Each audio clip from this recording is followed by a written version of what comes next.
তোমাদের সকলকে ওয়েলকাম জানাচ্ছি আমার চ্যানেলে। আজকে আমরা পল সায়েন্স পড়বো ক্লাস 12-এর, আর সেটা হচ্ছে 6th চ্যাপ্টার। 6th চ্যাপ্টারটা পুরোটার সম্পর্কে আমি সংক্ষেপে তোমাদের ধারণাটা দিতে চাইছি যে 6th চ্যাপ্টারে আমরা কি পড়ছি, কিভাবে পড়ব, তাহলে আমাদের চ্যাপ্টারটা পুরো বুঝতে সুবিধে হবে, সেইটা আমি তোমাদের কাছে তুলে ধরার চেষ্টা করছি। এবার দেখবে 6th চ্যাপ্টারটা হচ্ছে সরকারের বিভিন্ন বিভাগ। 6th চ্যাপ্টারের যেটা আমাদের নামটা হচ্ছে সরকারের বিভিন্ন বিভাগ। সরকারের বিভিন্ন বিভাগ। প্রথমেই 6th চ্যাপ্টারটা শুরু হচ্ছে যে ক্ষমতা স্বতন্ত্রীকরণ নীতি বলতে কি বোঝায়, ক্ষমতা স্বতন্ত্রীকরণ নীতি কি। কিন্তু আমার মনে হয়েছে যে আমরা এই প্রথমের যে বিষয়টা, এটাকে আমরা শেষে জানব। ঠিক আছে, এই বিষয়টাকে আমরা শেষে আলোচনা করব। প্রথমে আমরা যেটা বলবো সেটা হচ্ছে যে সরকারের বিভিন্ন বিভাগ বলতে এখানে কি বলা হচ্ছে।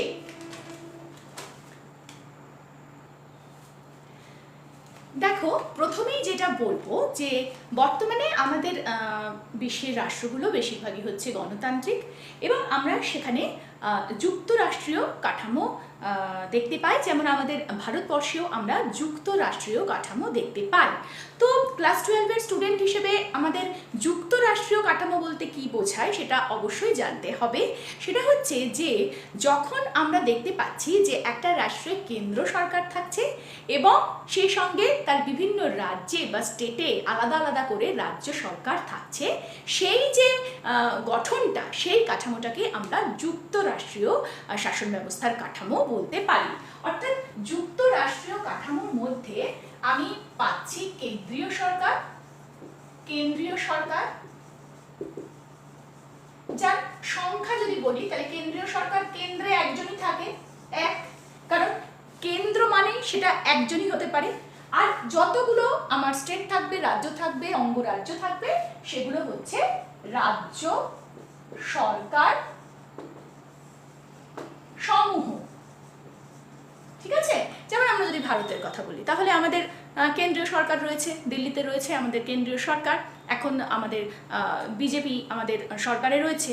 আর বিভিন্ন রাজ্যগুলিতে রয়েছে আলাদা আলাদা রাজ্য সরকার, 28টা রাজ্যে আলাদা আলাদা রাজ্য সরকার রয়েছে। যেমন আমাদের পশ্চিমবঙ্গ রাজ্যে এখন তৃণমূল সরকারে রয়েছে।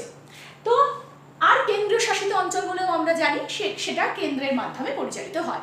মোট কথা হচ্ছে যুক্তরাষ্ট্রীয় যে কাঠামো, সেই কাঠামোতে আমরা পাচ্ছি কেন্দ্রীয় সরকার এবং যতগুলো রাজ্য সেই অনুযায়ী আলাদা আলাদা রাজ্য সরকার। এই যে রাজ্য সরকার রয়েছে, সংবিধান অনুযায়ী, কনস্টিটিউশন অনুযায়ী তারা নিজস্ব ক্ষমতা ভোগ করলেও তাদেরকে কিন্তু শেষ পর্যন্ত এই কেন্দ্রীয় সরকারের কাছে দায়বদ্ধ থাকতে হয়। কারণ ভারতের সংবিধান বা যুক্তরাষ্ট্রীয় কাঠামোতে যে সংবিধান ব্যবস্থা থাকে, সেই সংবিধান, যে আইন ব্যবস্থা থাকে, যে বিচার ব্যবস্থা থাকে, তা কিন্তু কেন্দ্রীয় সরকারকে সর্বাধিক ক্ষমতা প্রদান করে থাকে। রাজ্যগুলো স্ব ক্ষেত্রে নিজ ক্ষেত্রে স্বাধীন হলেও শেষ পর্যন্ত তাদের কিন্তু দায়বদ্ধ থাকতে হয় কেন্দ্রীয় সরকারের কাছে, এবং কেন্দ্রীয় সরকারের যে নিয়ম, যে আদেশ, সেগুলো তাদের পালন করতে হয়। তো এটা হচ্ছে আমাদের প্রথম যে বক্তব্যটা ছিল যুক্তরাষ্ট্রীয় কাঠামো। এবার আমাদের যেটা করতে হবে সেটা হচ্ছে যেটা নিয়ে চ্যাপ্টারটা বলা হচ্ছে, সরকারের বিভিন্ন বিভাগ। সরকারের বিভিন্ন বিভাগ। দেখো, আমাদের এখন আমরা গণতান্ত্রিক রাষ্ট্রের কথাই বলি। আমাদের ভারতবর্ষ গণতান্ত্রিক রাষ্ট্র বলতে আমরা কি বোঝাচ্ছি, যেখানে শাসকরা সরাসরি শাসন কার্যে অংশ নিচ্ছে না, যারা রাষ্ট্রে বসবাসকারী জনগণের দ্বারা নির্বাচিত হন।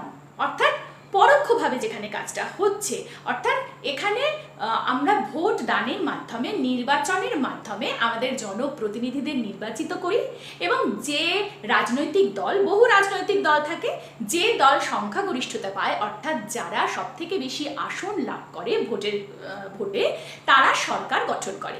যখন কেন্দ্রের ভোট হয় তখন সেখানে যারা সবথেকে বেশি সংখ্যায় আসন লাভ করে, সংখ্যাগরিষ্ঠ হয়, তারা কেন্দ্রীয় সরকারে তারা সরকার গঠন করে, এবং দ্বিতীয় যে দল থাকে তারপরেই যারা দ্বিতীয় হয় তারা প্রধান বিরোধী দল হিসেবে পরিচিত হয় এবং অন্যান্য রাজনৈতিক দলগুলোও বিরোধী দলে পরিণত হয়। রাজ্যের ক্ষেত্রেও যখন রাজ্যের ভোটগুলো হয় তখন সেখানে জনগণের মাধ্যমে তারা ভোটের নির্বাচিত হন এবং যারা সংখ্যাগরিষ্ঠ হয় তারা সরকার গঠন করে। এখন এই যে কেন্দ্র সরকার বলো আর রাজ্য সরকার বলো, এদের সরকারের বিভাগ হচ্ছে তিনটে। অর্থাৎ আমি যদি কেন্দ্র সরকার বলি, কেন্দ্রীয় সরকার বলি, তাহলেও তার বিভাগ আমি তিনটে পাই।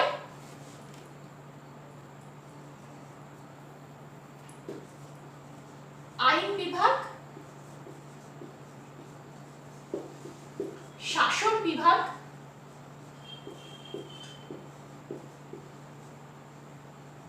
এবং বিচার বিভাগ। সরকার মানেই তার তিনটে পদ থাকবে, আইন বিভাগ, শাসন বিভাগ এবং বিচার বিভাগ। এখানে কেন্দ্রীয়টাকে কেটে দিয়ে আমি যদি রাজ্য সরকার বলি, তাহলে তারও কিন্তু আইন বিভাগ থাকবে, শাসন বিভাগ থাকবে এবং বিচার বিভাগ থাকবে। এইভাবে আমাদের সরকারের কিন্তু তিনটে বিভাগ থাকে, ঠিক আছে? তাহলে যদি কেন্দ্র রাজ্য এই কনফিউশনের মধ্যে না যায়, কেন্দ্রীয় সরকার রাজ্য সরকার এই যুক্তরাষ্ট্রীয় কাঠামোর কথা না বলি, যদি এই কনফিউশনের মধ্যে না যায়, তাহলে আমরা কি বলবো? সরকারের বিভিন্ন বিভাগ বলতে আমরা তিনটে বিভাগকে বুঝি। সরকারের তিনটে বিভাগ, আইন বিভাগ,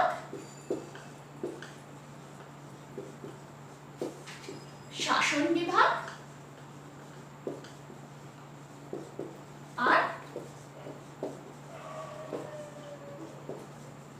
বিচার বিভাগ। তাহলে আইন বিভাগের কাজ হচ্ছে আইন প্রণয়ন করা।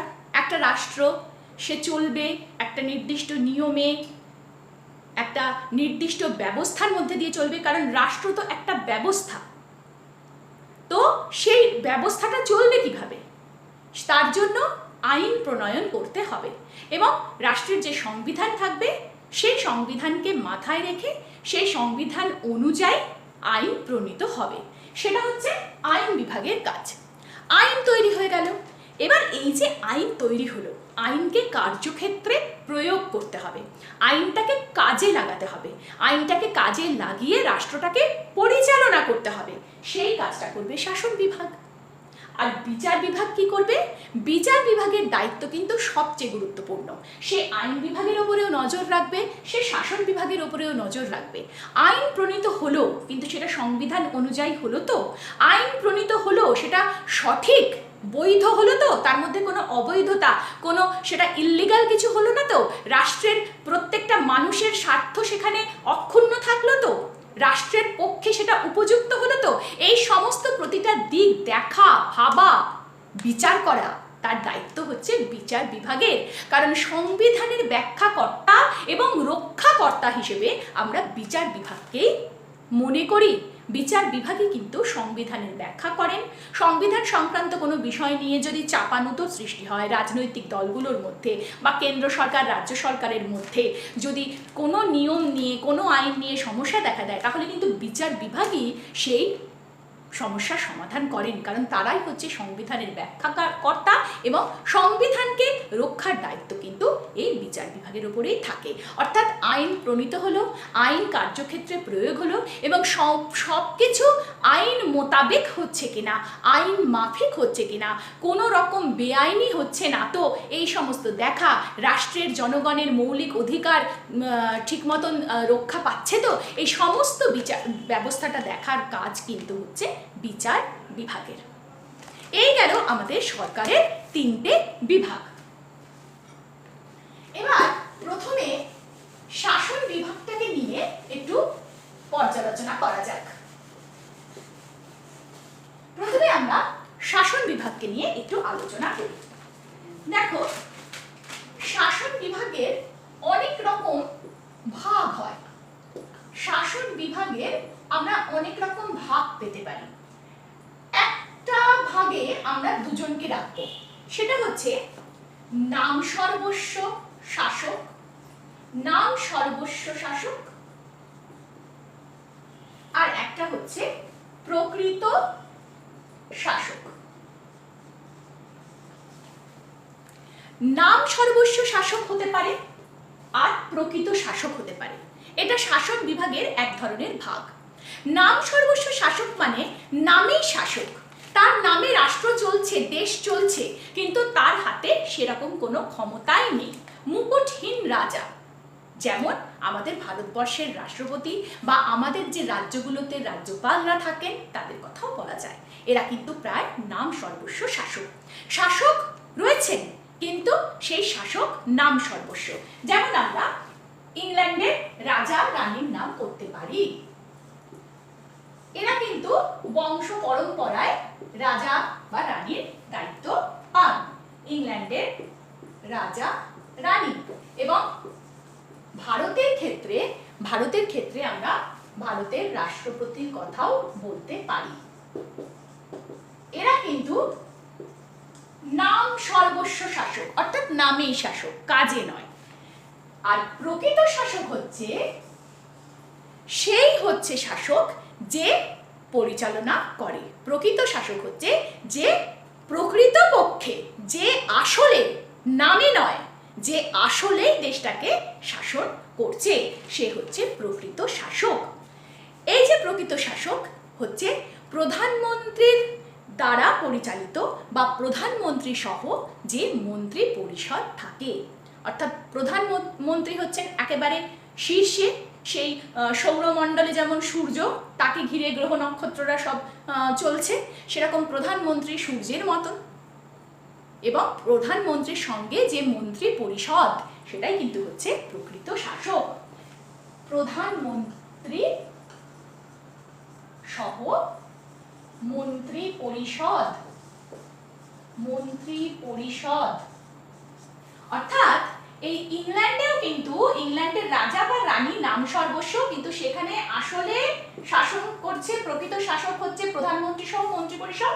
আবার ভারতের রাষ্ট্রপতিও নাম সর্বস্ব শাসক, সেখানেও ভারতেও কিন্তু প্রকৃত শাসক হচ্ছেন প্রধানমন্ত্রী সহ মন্ত্রী পরিষদ। এবার আমরা চলে যাব পরের ভাগে। পরের ভাগটা হচ্ছে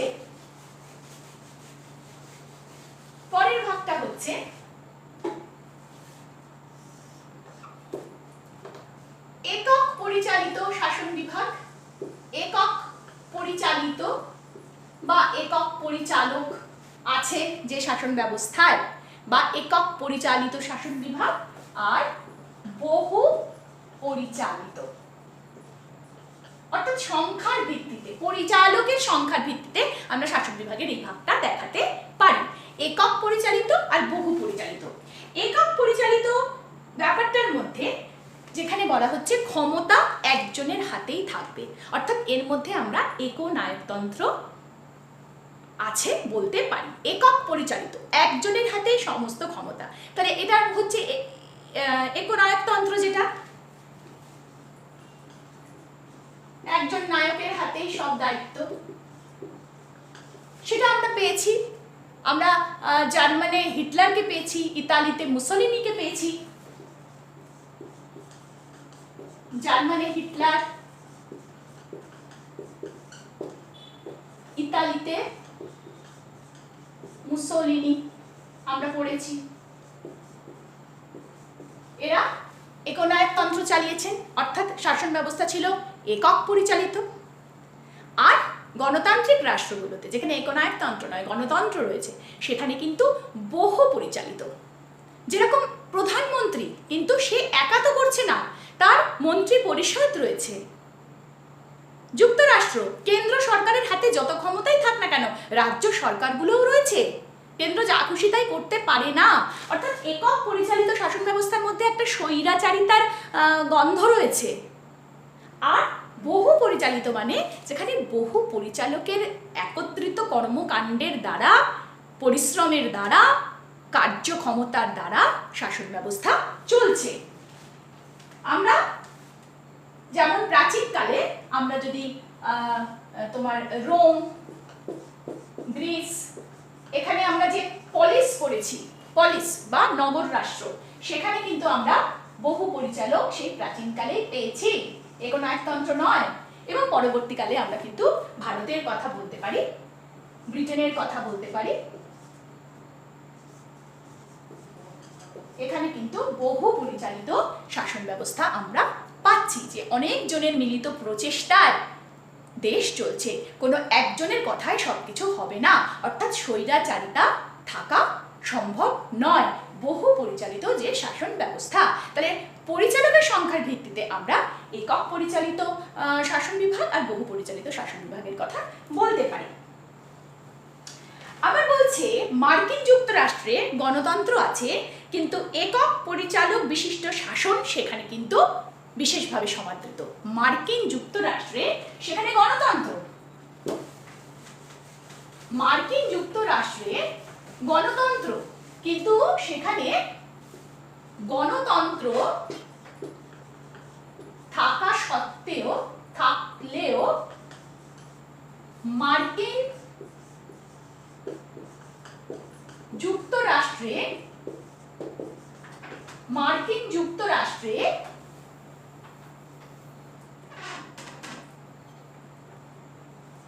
একক পরিচালক বা রাষ্ট্রপতি, কে সেই একক পরিচালক মার্কিন যুক্তরাষ্ট্রে? রাষ্ট্রপতি, তার ক্ষমতা বেশি। মার্কিন যুক্তরাষ্ট্রে গণতন্ত্র, কিন্তু সেখানে একক পরিচালকের ক্ষমতা বেশি, তিনি হলেন মার্কিন রাষ্ট্রপতি। ঠিক আছে, এই গেল শাসন বিভাগের দ্বিতীয় ধরনের ভাগ। তারপরে আমরা যেটা বলতে পারি আরেকটা হচ্ছে বংশানুক্রমিক। বংশানুক্রমিক, আগেকার দিনের সেই বংশ পরম্পরায় বংশানুক্রমিক, আর একটা হচ্ছে নির্বাচিত। নির্বাচিত অর্থাৎ বংশানুক্রমিক ব্যাপারটার মধ্যে আমরা কি পাচ্ছি? আমরা একটা রাজতন্ত্র পাচ্ছি।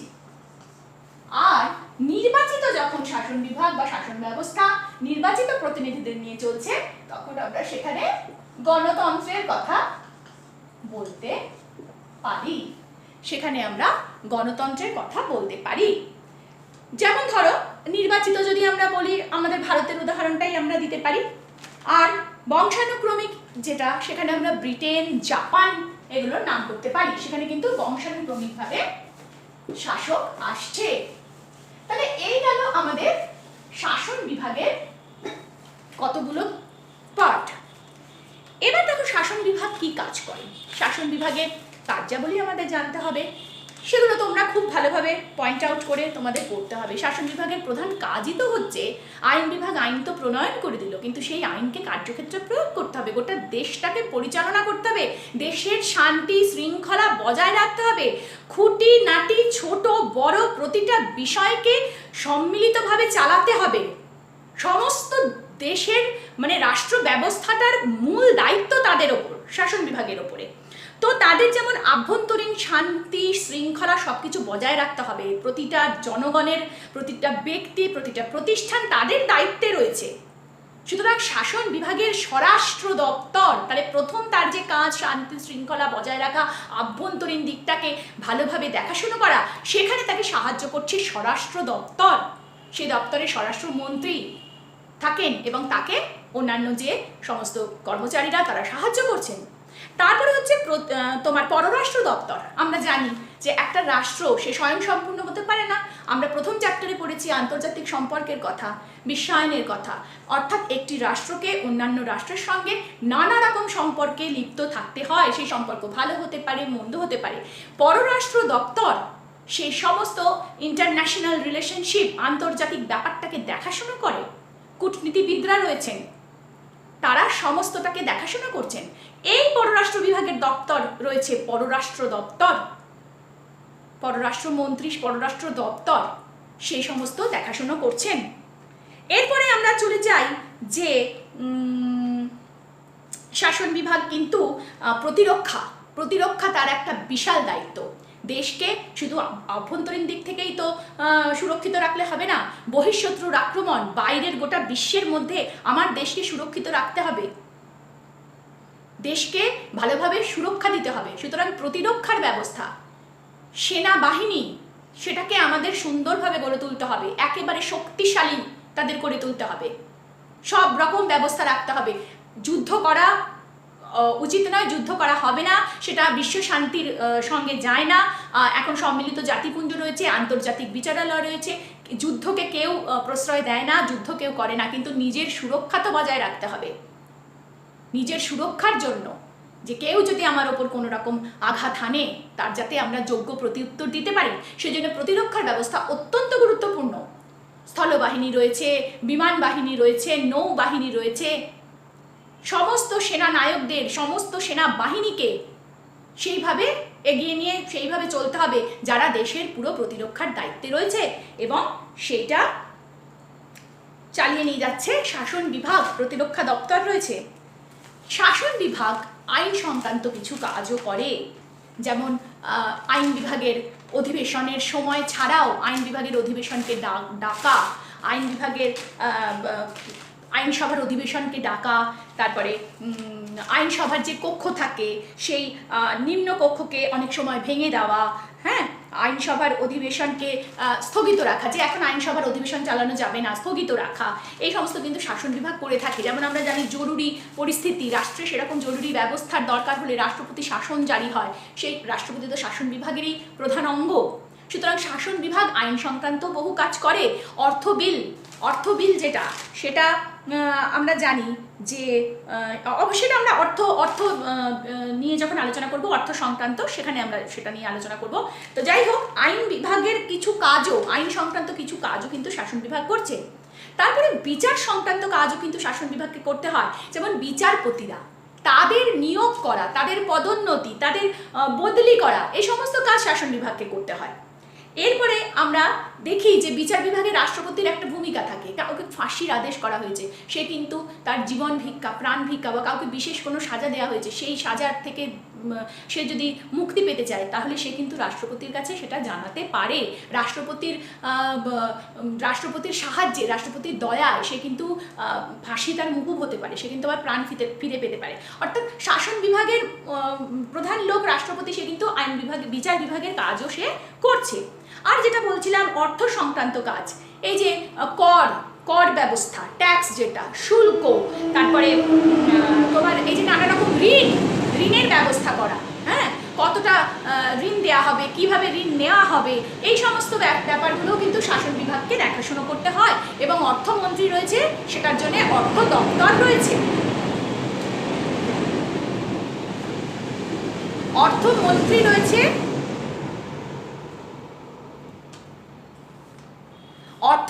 রয়েছে, অর্থ দপ্তর রয়েছে। আমরা জানি যে যখন অধিবেশন চলে তখন অর্থমন্ত্রী তিনি কিন্তু বাজেট পেশ করেন, যে কোন খাতে কত টাকা বরাদ্দ করা হয়েছে, সরকার কোন খাতে কত টাকা কিভাবে খরচা করবে, কত টাকা কিসে খরচা হয়েছে, তার হিসেব নিকেশ দেখাতে হয়। অর্থাৎ অর্থ সংক্রান্ত কাজেও কিন্তু শাসন বিভাগকে এগিয়ে থাকতে হয়। এছাড়া জনকল্যাণমূলক বহু কাজ তাদের করতে হয়, সে স্বাস্থ্যের দিক থেকে বলো, শিক্ষার দিক থেকে বলো, জনগণের ভালো থাকা, রাস্তাঘাট, সেতু নির্মাণ করা, সব কিছু কিন্তু শাসন বিভাগকে দেখাশুনো করতে হয়।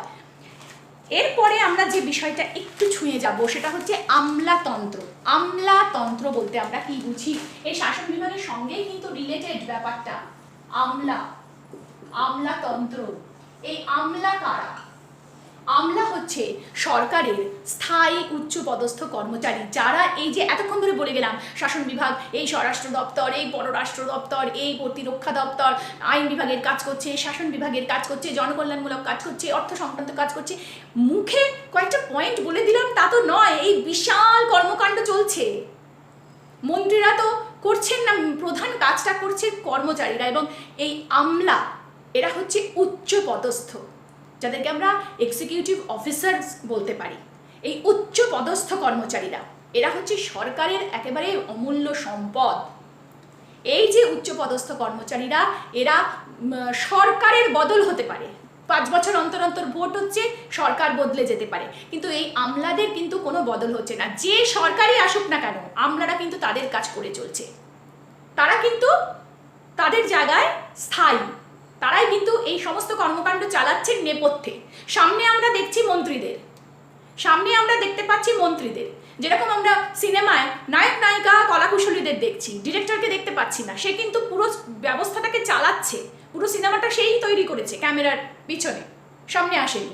ঠিক সেরকম আমলারা হচ্ছে সরকারের সেই অমূল্য সম্পদ, স্থায়ী কর্মচারী, যারা নেপথ্যে থেকে পুরো সরকারি কর্মকাণ্ডকে পরিচালনা করছে।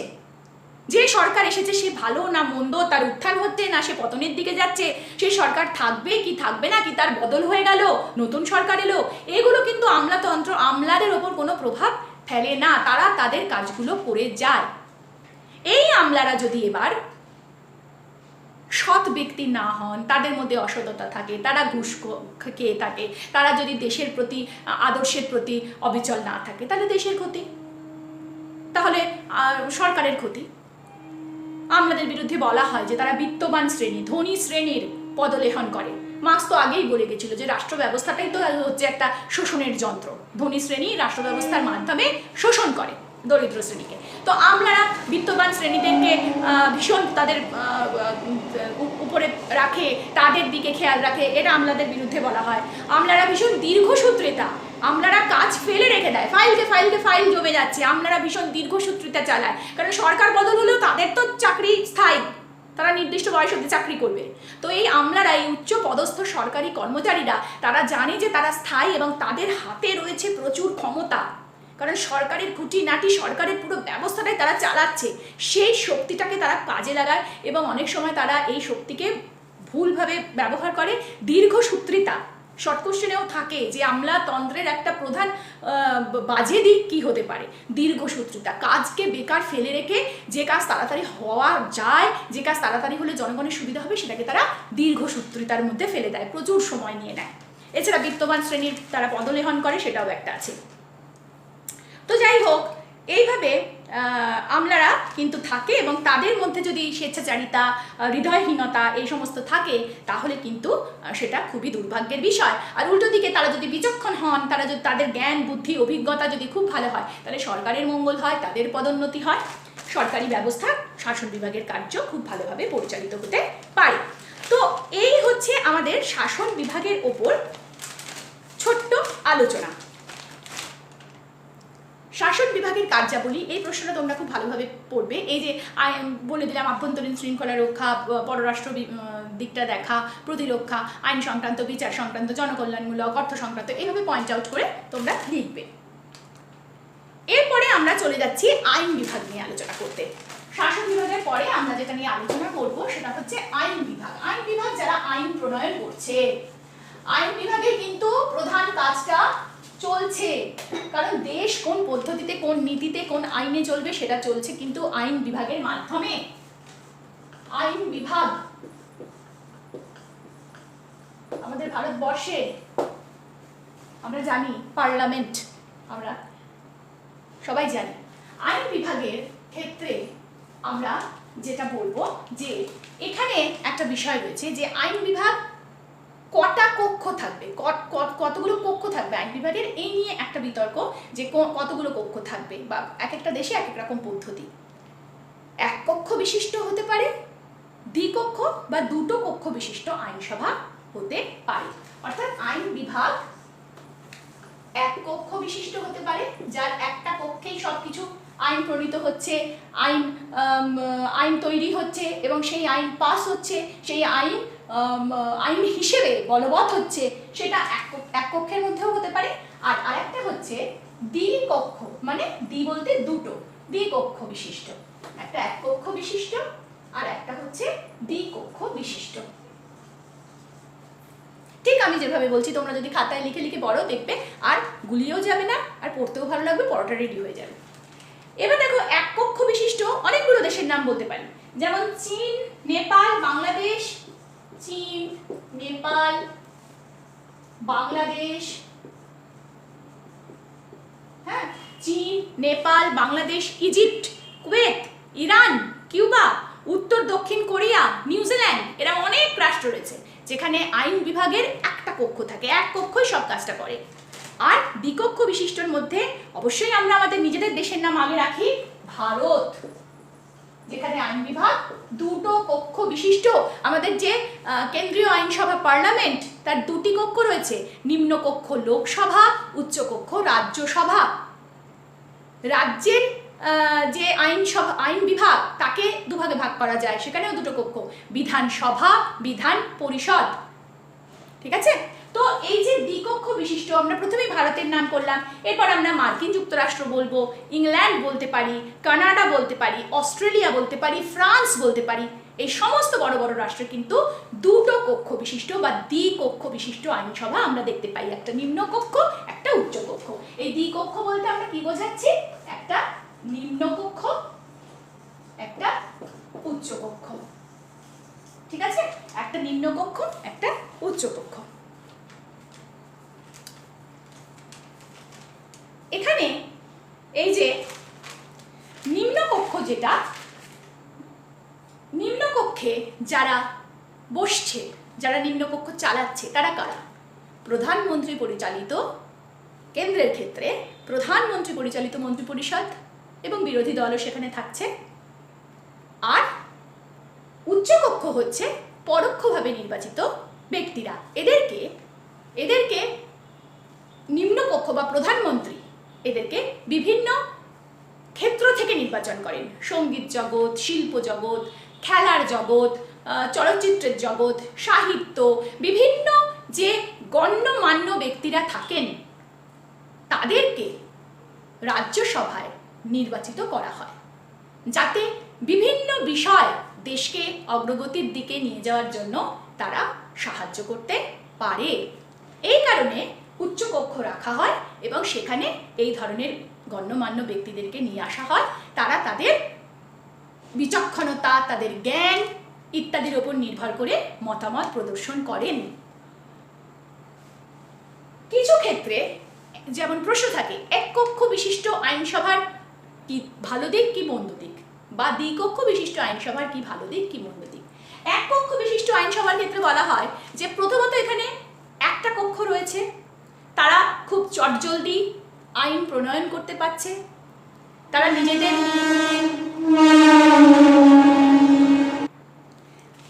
এক কক্ষ, তারা নিজেদের সুবিধে মতন, নিজেদের প্রয়োজন মতন তাদের আরেকটা কক্ষের ওপর নির্ভর করে থাকতে হচ্ছে না।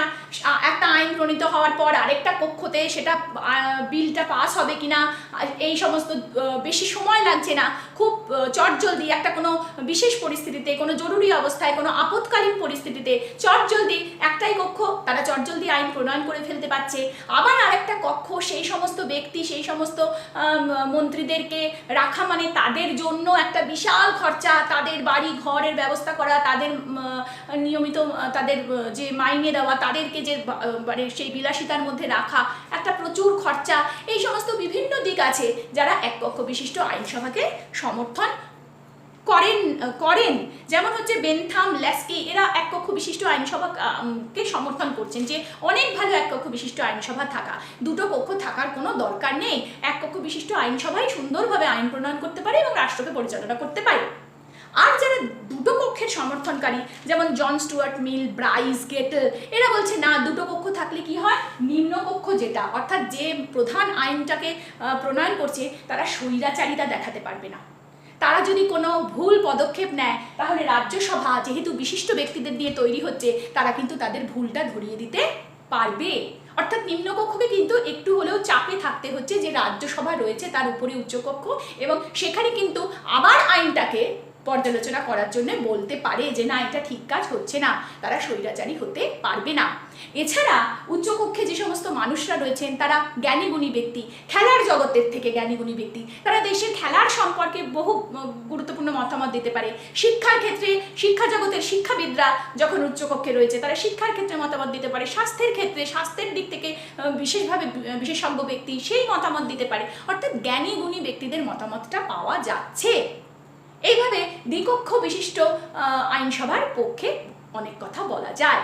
কিন্তু যেটা হচ্ছে কথা, যেমন আবেসিয়ে খুব সুন্দর বলেছেন, উচ্চকক্ষ যদি নিম্নকক্ষের সঙ্গে একমতে হয়ে যায় তবে তা অনাবশ্যক।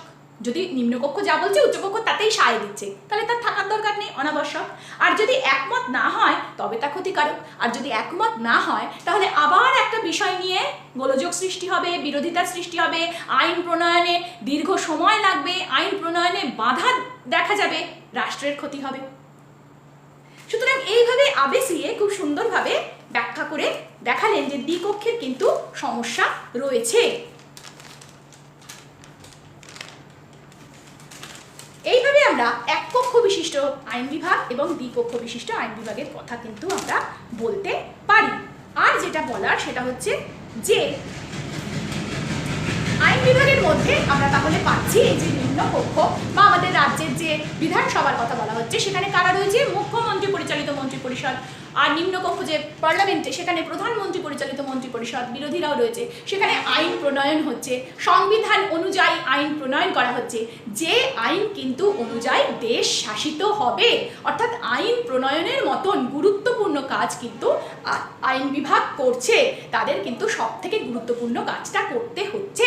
এবং আইন বিভাগের এই সমস্ত অধিবেশন চলতে থাকে এবং এই সমস্ত যে অধিবেশন আইন বিভাগকে কিন্তু এই গুরুত্বপূর্ণ কাজ করতে হচ্ছে এবং নির্দিষ্ট সময় তাদের অধিবেশন চলে, সেই সমস্ত নির্দিষ্ট সময় অনুযায়ী তারা তাদের কাজটা করে। এরপরে আমরা যেটাই চলে যাব সেটা হচ্ছে বিচার বিভাগ। বিচার বিভাগ হচ্ছে ভীষণ গুরুত্বপূর্ণ বিষয়। বিচার বিভাগ যদি নিরপেক্ষ স্বাধীন না হয় তাহলে কিন্তু অনেক সমস্যা। যেরকম বলা হয়েছে যে গার্নার বলছেন যে বিচার বিভাগ ছাড়া সভ্য রাষ্ট্রের কল্পনাই করা যায় না। বিচার বিভাগ যদি না থাকে যে যা খুশি করতে আরম্ভ করে দেবে, দেশের কোনো নিয়ম শৃঙ্খলা কিছুই বজায় থাকবে না যদি বিচার বিভাগ না থাকে। আমরা জানি আমাদের রাজ্যগুলোর ক্ষেত্রে হাইকোর্ট রয়েছে এবং সর্বশীর্ষে বিচার বিভাগে রয়েছে আমাদের সুপ্রিম কোর্ট। এবং বিচার বিভাগকে আমরা প্রথমেই বলে দিয়েছি সংবিধান যেটা অনুযায়ী দেশ চলে সেই সংবিধানের রক্ষাকর্তা, ব্যাখ্যাকর্তা হচ্ছে বিচার বিভাগ। সেজন্য গার্নার বলছে যে বিচার বিভাগ ছাড়া কিন্তু সভ্য রাষ্ট্রের কল্পনা করাই যায় না। রাজনৈতিক ব্যবস্থা রক্ষা করা এবং কেন্দ্রীয় সরকারের সমস্ত কার্যাবলী ঠিকমতো হচ্ছে কিনা এইগুলোর ওপরে পাখির চোখের মতন দৃষ্টি নিক্ষেপ করে থাকা কিন্তু বিচার বিভাগের কাজ। আমরা জানি আমাদের রাষ্ট্রে বহু রাজনৈতিক দল রয়েছে, বিভিন্ন বিষয় তাদের মধ্যে বিরোধ সংঘর্ষ সৃষ্টি হতে পারে, সেইগুলো বিচার বিবেচনা করা। রাজ্যে রাজ্যে সমস্যার সৃষ্টি হতে পারে, এক রাজ্যের সীমানার সঙ্গে আরেক রাজ্যের সীমানা নিয়ে সংঘর্ষ সৃষ্টি হলো, সেই সমস্ত বিচারের জন্য যায়। যা কিছু হয় না কেন সব বিচারের জন্য যায়, হাইকোর্টে না হলেই সেটা সুপ্রিম কোর্টে চলে যায়। বিচার বিভাগ সেই জন্যে সব সময় তাদের কর্মব্যস্ত থাকতে হয় এবং অত্যন্ত যোগ্য ব্যক্তি ছাড়া বিচার বিভাগ কিন্তু ভালোভাবে পরিচালিত হতে পারে না। এবং বিচার বিভাগ যাদের হাতে ন্যস্ত রয়েছে সেই সমস্ত বিচারপতিরা যদি যোগ্য না হন তাহলেও কিন্তু দেশের বিশাল ক্ষতি হয়ে যেতে পারে। তাদের সমস্ত রকম শুধু বিরোধ মীমাংসা করাই না, কেন্দ্র রাজ্য কোনো রাজ্যের সঙ্গে কেন্দ্রের কোনো বিষয় নিয়ে সমস্যা হচ্ছে সেইটাকে মিটমাট করা, সেইটা কে ঠিক কে ভুল তার যোগ্য বিচার করা। এবং নিরপেক্ষতা, বিচার বিভাগীয় যে নিরপেক্ষতা, স্বাধীনতা সেটা কিন্তু অত্যন্ত থাকা দরকার। বিচার বিভাগ যেন কোনোভাবে কারো দ্বারা ধনী দরিদ্র নির্বিশেষে সে কারোর প্রতি কিন্তু সে বায়াসড হবে না, কারো দ্বারা সে চলবে না, সে কিন্তু কারো দ্বারা নিয়ন্ত্রিত হবে না, সে নিরপেক্ষ এবং স্বাধীনভাবে কাজ করবে, তবে একটা দেশ কিন্তু উন্নতি করতে পারে। কিন্তু কতটা সেটা কার্যক্ষেত্রে হয় সেটাই দুর্ভাগ্যের বিষয়। যাই হোক, এমন এই যে বিচারক সে পুরো জনগণ তো তাদের উপরে নির্ভরশীল হয়ে আছে। বিচার হচ্ছে জনগণ যা কিছু তাদের জীবনে ঘটছে সেই ন্যায় বিচারটা তারা বিচার বিভাগের কাছ থেকেই চাইছে। অর্থাৎ বিচার বিভাগ যত স্বচ্ছ যত সঠিক বিচার করবে তত কিন্তু তার সে তত বেশি মহিমান্বিত হবে। ন্যায় বিচার সেটা চাই। কিন্তু আমরা জানি বিচার বিভাগ এখন তার মধ্যেও একটা দীর্ঘসূত্রিতা এসে গেছে। একটা কোনো ঘটনা, কোনো একটা বিষয়, একটা কেস যেগুলোকে আমরা বলি সেগুলো বছরের পর বছর চলতে থাকে এবং সেই বিষয় নিয়ে আমাদের পরবর্তী অন্য চ্যাপ্টার আছে সেখানে আমরা পড়তে পারবো যে এই বিচার সংক্রান্ত বহু সমস্যা রয়েছে। জনগণের যে মৌলিক অধিকার রক্ষা করা, মানব অধিকার রক্ষা করা, জনকল্যাণমূলক কাজগুলো সঠিকভাবে হচ্ছে কিনা সেই সমস্ত কিছু দেখভালের দায়িত্ব কিন্তু বিচার বিভাগের উপর ন্যস্ত থাকে। বিচারক প্রণীত আইন, বিচারক অনেক সময় একটা কোনো রায় দিলেন, সেই রায়টা এতটাই, কোনো একটা মামলায় একজন বিচারক একটা রায় দিলেন, সেটা এতটাই গুরুত্বপূর্ণ, এতটাই ভ্যালুয়েবল হয়ে যায় যে সেই রায়টা আইনে পরিণত হয়। এটাকে বলা হয় বিচারক প্রণীত আইন। তো বিচার বিভাগের দায়িত্ব কিন্তু অপরিসীম। এইবার চলে যাব প্রথম যে কোশ্চেনটা দিয়ে এই চ্যাপ্টারটা শুরু হয়েছে, সেটা হচ্ছে ক্ষমতা স্বতন্ত্রীকরণ নীতি। এই যে এতক্ষণ আমরা বলে গেলাম সরকারের তিনটে বিভাগ, আইন বিভাগ, শাসন বিভাগ, বিচার বিভাগ।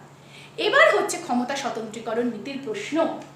এই যে তিনটে বিভাগ, এই তিনটে বিভাগের মধ্যে যোগাযোগ থাকবে না যোগাযোগ থাকবে না? এই যে আইন বিভাগ, শাসন বিভাগ, বিচার বিভাগ নিয়ে এত কথা বলা হলো, এই তিনটে বিভাগ পরস্পরের সঙ্গে যুক্ত হয়ে থাকবে, একত্রিত হয়ে থাকবে, মিলেমিশে কাজ করবে, না এক বিভাগ অন্য বিভাগের সঙ্গে সম্পূর্ণ স্বতন্ত্র হয়ে থাকবে? এক বিভাগের ক্ষমতার সাথে অন্য বিভাগের কোনো যোগাযোগ থাকবে না, এইটাই হচ্ছে প্রশ্ন। ক্ষমতা স্বতন্ত্রীকরণ নীতি। ক্ষমতা স্বতন্ত্রীকরণ নীতি। ক্ষমতা স্বতন্ত্রীকরণ নীতির বক্তব্য হচ্ছে ক্ষমতাকে স্বতন্ত্র করো। স্বতন্ত্র মানে আলাদা করো। আইন বিভাগের ক্ষমতা আলাদা, শাসন বিভাগের ক্ষমতা আলাদা, বিচার বিভাগের ক্ষমতা আলাদা, কারোর সঙ্গে কোনো যোগাযোগ থাকবে না। আইন বিভাগ সে একটা সম্পূর্ণ আলাদা বিষয়, শাসন বিভাগ সে একটা সম্পূর্ণ আলাদা বিষয়, বিচার বিভাগ সম্পূর্ণ আলাদা বিষয়, কারোর সঙ্গে কারো কোনো যোগাযোগ থাকবে না। এই যে ক্ষমতা স্বতন্ত্রীকরণ নীতির কথা আমরা বলছি, এই ক্ষমতা স্বতন্ত্রীকরণ নীতি প্রথম আমরা অ্যারিস্টটলের কাছ থেকে, দার্শনিক যে গ্রিক দার্শনিক অ্যারিস্টটল, গ্রিক দার্শনিক অ্যারিস্টটল এই ক্ষমতা স্বতন্ত্রীকরণ নীতি নিয়ে প্রথম মুখ খুললেন। এছাড়া আমরা পরবর্তীকালে রোমের সিসেরো, পলিবিয়াস, ফ্রান্সের বোঁদা এদের কাছ থেকে শুনেছি। আর সব থেকে বেশি ক্ষমতা স্বতন্ত্রীকরণ নীতিটাকে যিনি একেবারে এগিয়ে নিয়ে গেলেন তিনি হচ্ছেন মন্তেস্কু। মন্তেস্কুর বিখ্যাত গ্রন্থ spirit of the laws, spirit of the laws, এতে তিনি ক্ষমতা স্বতন্ত্রীকরণ নীতিকে বিশেষভাবে হাইলাইট করলেন, তুলে ধরলেন। ক্ষমতা স্বতন্ত্রীকরণ নীতিকে বিশেষভাবে দেখালেন মন্তেস্কু তার the spirit of the laws গ্রন্থে। ক্ষমতা স্বতন্ত্রীকরণ নীতিকে যারা মেনে নিচ্ছেন তাদের বক্তব্য হচ্ছে প্রতিটা বিভাগ নিজের নিজের কাজ করবে, কারো সঙ্গে কারো যোগাযোগের দরকার নেই। তাতে করে কি হবে? প্রতিটা বিভাগ আলাদা হলে এই যে সরকার স্বেচ্ছাচারী হতে পারবে না। আর যদি তিনটে বিভাগ মিলেমিশে একজনের হাতে থাকে তাহলে সে স্বেচ্ছাচারিতা দেখাবে। সরকারের এক বিভাগের সঙ্গে আরেক বিভাগের যোগাযোগের দরকার নেই। আইন বিভাগ তার কাজ করবে, শাসন বিভাগ তার কাজ করবে, বিচার বিভাগ তার কাজ করবে। আইন বিভাগকে তার ভালো কাজের জন্য সে যেমন প্রশংসিত হবে, অন্যায় করলে সেই কাজের দায়ভারও তাকেই গ্রহণ করতে হবে, সে শাসন বিভাগের ওপর ঘাড়ে চাপিয়ে দিতে পারবে না। শাসন বিভাগও ভালো কাজ করলে তার জন্য প্রশংসিত হবে, অন্যায়ের দায় কিন্তু তাকেই নিতে হবে, কারণ পরস্পরের মধ্যে কোনো যোগাযোগ নেই। এবং বিচার বিভাগ কি হবে? বিচার বিভাগ একদম নিরপেক্ষ থাকতে পারবে, আইন বিভাগের দ্বারা তাকে প্রভাবিত হতে হবে না, আইন বিভাগ তার উপর কোনো প্রভাব ফেলতে পারবে না, তাকে দলে টানতে পারবে না। শাসন বিভাগ তার উপর কোনো প্রভাব ফেলতে পারবে না, তাকে দলে টানতে পারবে না। বিচার বিভাগ নিরপেক্ষ থাকবে, দেশ সুন্দরভাবে পরিচালিত হবে, কারণ সর্বক্ষেত্রে ব্যক্তি বলো প্রতিষ্ঠান বলো সবাই ন্যায় বিচার পাবে। অর্থাৎ ক্ষমতা স্বতন্ত্রীকরণ নীতি, ক্ষমতাকে স্বতন্ত্র রাখো, এক বিভাগের সঙ্গে আরেক বিভাগের কোনো যোগাযোগ থাকবে না। কিন্তু পরবর্তীকালে যেটা দেখা যাচ্ছে, এই ক্ষমতা স্বতন্ত্রীকরণ নীতিকে কিন্তু আর গুরুত্ব দেওয়া গেল না। রাষ্ট্র ব্যবস্থা যত এগোতে লাগলো, যত বিবর্তন হতে লাগলো, যুগ এগোতে লাগলো, রাষ্ট্রগুলো এগোতে লাগলো, তারা বিভিন্ন সমস্যার সম্মুখীন হতে লাগলো। যত যুগ এগোচ্ছে, জনসংখ্যা বৃদ্ধি পাচ্ছে, যত সমস্যার সৃষ্টি হচ্ছে, তত জীবনযাত্রা বদলে যাচ্ছে। এই যে বর্তমানের করোনা আমাদের জীবনযাত্রাকে কত বদলে দিয়েছে, আমরা এর জন্য আগে থেকে তো প্রিপেয়ার ছিলাম না। সুতরাং যুগের সঙ্গে তাল মিলিয়ে চলতে গিয়ে, যুগোপযোগী হয়ে চলতে গিয়ে, রাষ্ট্রকে সঠিকভাবে পরিচালনা করতে গিয়ে, আন্তর্জাতিক ক্ষেত্রে নিজের রাষ্ট্রকে সমহিমায় রাখতে গিয়ে রাষ্ট্রগুলো দেখেছে যে এই রকম ক্ষমতা স্বতন্ত্রীকরণ নীতি, এক বিভাগ অন্য বিভাগের কোনো বিষয়ে নেই, এক বিভাগের সঙ্গে অন্য বিভাগের কোনো যোগাযোগ নেই, এভাবে সরকার পরিচালনা করা যায় না। দেশ পরিচালনা করতে গেলে প্রত্যেকটা বিভাগের মধ্যে যোগাযোগ, মেলবন্ধন থাকতে হবে। Unity is the strength. তিনটে বিভাগের মধ্যে যদি একতা না থাকে তাহলে সরকার ভালোভাবে চলতে পারবে না, এবং এই একতা থাকার অর্থ কখনোই স্বৈরাচারিতা নয়, বরঞ্চ বিভাগগুলো একা একা চললে তারা স্বৈরাচারী হয়ে উঠতেও পারে। বর্তমানে এইভাবে বিষয়টাকে দেখা হচ্ছে। তাই এখনকার রাষ্ট্র, আমাদের ভারতের কথাও যদি বলি, এই ক্ষমতা স্বতন্ত্রীকরণ নীতিকে মানা হয় না। ক্ষমতা স্বতন্ত্রীকরণ নীতিকে মানা হয় না, বরঞ্চ পরস্পরের মধ্যে যোগাযোগ তৈরি করা হয়েছে। পরস্পরের মধ্যে যোগাযোগ তৈরি করা হয়েছে। আইন বিভাগ প্রয়োজনে শাসন বিভাগের কাজ করে, শাসন বিভাগ প্রয়োজনে আইন বিভাগের সঙ্গে যুক্ত হয়ে কাজ করে। রাষ্ট্রপতি তো শাসন বিভাগের লোক, রাষ্ট্রপতি শাসন বিভাগের লোক, কিন্তু প্রয়োজনে তাকে আইন বিভাগের কাজ করতে হয়। সে নিম্নকক্ষকে ভেঙে দিতে পারে আইনসভার, সে আইনসভার অধিবেশন প্রয়োজনে ডাকতে পারে, অধিবেশন স্থগিত রাখতে পারে। আবার রাষ্ট্রপতি শাসন বিভাগের লোক হয়ে, একটু আগে বলেছি, বিচার বিভাগের ক্ষেত্রে কোনো ব্যক্তিকে ক্ষমা প্রদর্শন করতে পারেন, তার ফাঁসির আদেশ মুকুব করতে পারেন। এবং আইন বিভাগও শাসন বিভাগের বহু কাজ তাদেরকে করতে হচ্ছে। সুতরাং পরস্পরের মধ্যে যোগাযোগ থাকতেই হচ্ছে বর্তমান যুগে। এরকম বিচ্ছিন্নভাবে কাজ করা যায় না। সরকারকে সুন্দরভাবে পরিচালনা করতে গেলে বিচার বিভাগ, শাসন বিভাগ, আইন বিভাগ, তিনজনের মধ্যে একটা মেলবন্ধন থাকতে হবে। আইন প্রণীত হতে চলেছে, আইন প্রয়োগ হতে চলেছে, বিচার বিভাগের সঙ্গে আলোচনা হতেই পারে, আইন বিভাগ বিচার বিভাগের সঙ্গে আলোচনা করতেই পারে যে ঠিকমতো হচ্ছে তো, সংবিধান অনুযায়ী হচ্ছে তো। বিচার বিভাগ জানাতেই পারে যে যেটা হচ্ছে সেটা সংবিধানের অনুযায়ী হচ্ছে না। শাসন বিভাগের সঙ্গেও বিচার বিভাগের এই মেলবন্ধন থাকবে, তবে গিয়ে রাষ্ট্র সুন্দরভাবে পরিচালিত হবে। বাবা বাজার করে আনেন, মা রান্না করেন। এবার বাবা কোনো কারণে অসুস্থ, মা যদি বলেন আমার তো রান্নার দায়িত্ব, বাজার করে আনার দায়িত্ব তো নয়, আমি বাজার করতে পারবো না, তা বললে তো হবে না। সেই প্রয়োজনে তখন মাকে গিয়ে বাজারটাও করে আনতে হবে, রান্নাটাও করতে হবে, নাহলে কেউ খেতে পাবে না। তো সেই হিসেবে বলছি, রাষ্ট্র ব্যবস্থাটাকে পরিচালনা করতে গেলে তার তিনটে বিভাগের মধ্যে ক্ষমতা স্বতন্ত্রীকরণ নীতিকে বর্তমান বিশ্বে, বর্তমান যুগে মানা যায় না।